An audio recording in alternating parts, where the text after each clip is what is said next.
Definitely আমাদের স্কেজুলিংয়ে problem, কারণ বড় বড় স্টাররা আসলে আইএল খেলতে চায়, এসএ খেলতে চায়। সো আমরা তো 2012-13-তে এইভাবে অনেক বড় বড় স্টারও খেলেছে, আমাদের টিমই খেলেছে চিরং কিংসে, আমিও ওদের সাথে খেলেছি। আমি বলবো যে অবশ্যই আমাদের এটা নিয়ে চিন্তা করা উচিত, আমাদের স্কেজুলটা যে আইএল বা ইয়ের সাথে যদি সাংঘর্ষিক হয় তাহলে অবশ্যই সবাই চাইবে দুবাইতে খেলবে, সবাই চাইবে সাউথ আফ্রিকাতে খেলতে। সো আমি আশা করব যে খুব তাড়াতাড়ি এটার যদি আমরা ডিসেম্বরে যদি শুরু করতে পারি, অ্যাটলিস্ট 1 সপ্তাহ 2 সপ্তাহ এদিক সেদিক হলেও, কারণ এন্ড অফ দ্য ডে প্লেয়ারদের তো টাকা দরকার, এখানে খেলে ওইখানে খেলবে। সো তখন আমার মনে হয় এই সমস্যার সমাধান হবে। না, আই ডোন্ট থিঙ্ক উইকেটে কোনো ঝামেলা ছিল। আসলে ভালো বোলিং বলতে পারেন। আমি রিয়েলি ফাহিম আশরাফের যেগুলো উইকেট পেয়েছে খুব ভালো লেন্থে বলছিল, বাট আমি মনে করবো যে সোফার উইকেটটা খুব ভালো হচ্ছে এই বিপিএলে, এবং চিটাগংও এর ব্যতিক্রম নয়।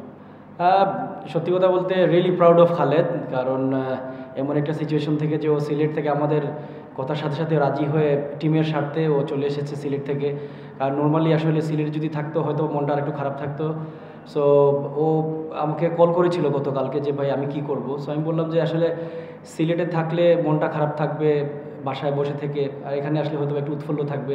And he wanted to play this game, বললো যে আমি বরিশালের সাথে খেলতে চাই। আর আসলে সত্যি কথা বলতে আমরা সবাই ইমপ্রেস, কারণ একটা এত বড় ইনসিডেন্টের পরে যে ও চলে এসে এবং ম্যাচ খেলেছে এবং দারুণ বোলিং করেছে আজও।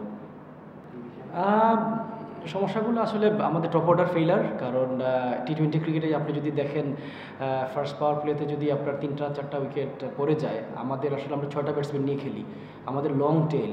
সো ওই জায়গায় আসলে আমাদের যারা রেগুলার রান করছিল ওরা 2-1টা ম্যাচে রান না করে আসলে আমাদের আপাতত ট্যালেন্টটা এক্সপোজড হয়েছে। সো আশা করবো ব্যাটসম্যানটা রেসপন্সিবিলিটি নিয়ে যদি ব্যাটিং করে we can come back again.